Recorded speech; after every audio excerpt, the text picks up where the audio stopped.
Welcome back to our Touring View Router course. In this lesson, we're going to be looking at how to do programmatic navigation. So back in our example app, if we go to an event, we have a register page.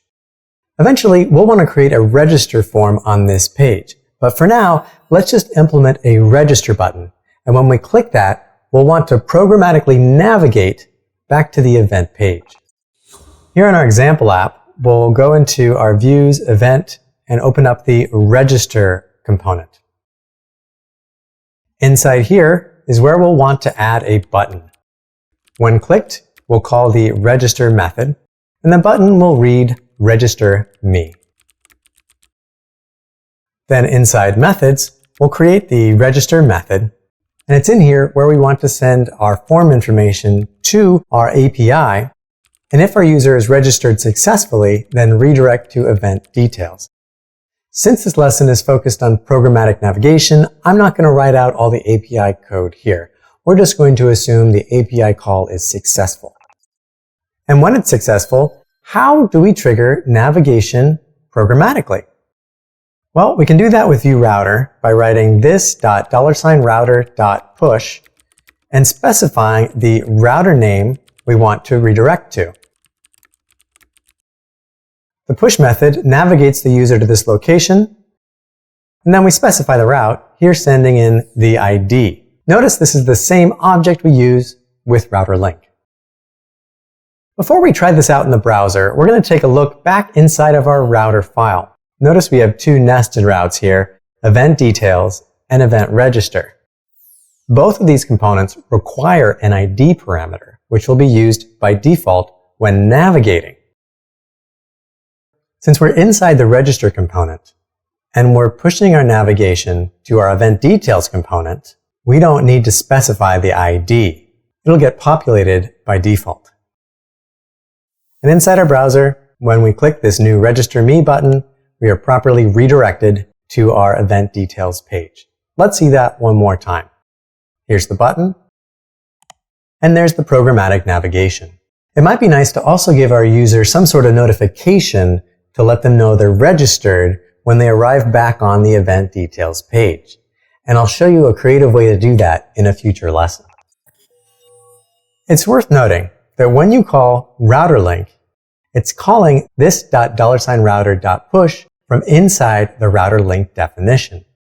So for example, this router link to the About page, when it's clicked, calls this.$router.push name about, and the route is navigated. Let's take a look at a few more programmatic navigation examples. If we send in a string to push, View will attempt to navigate to that path. We can also specify the path inside an object, write out the named path for our route, use a dynamic segment like we saw in our example, or even a query parameter. And since our event list route is at our root path, the URL here would be /page=2 using our pagination. There are two more methods I think you should know about when using this.$router. The first is using replace instead of push. You might want to use this if you want to navigate the user without pushing a history entry into the browser, effectively disabling the back button. The code would look something like this. So what this would do is replace the current page with the Event Details page. And it uses the same arguments as this.$router.push. This could be useful if you have a complex form that you don't want to allow your users to navigate back to. So you could use replace here, and then if they tried to click back, it wouldn't go back to that form, which, could likely confuse your users, so beware about that. The next method allows you to navigate the history stack using JavaScript. This allows you to basically invoke the browser back and forward buttons within your View application.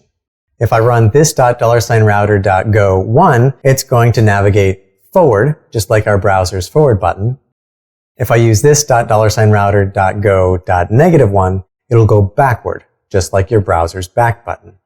This could be useful if you're building a native app interface for your View application, where there's no browser back and forward buttons. If you need to implement those buttons and invoke them using JavaScript, these could be helpful.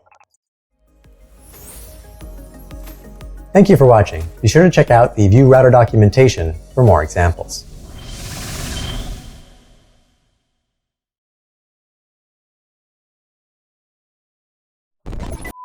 It'll go backward, just like your browser's back button.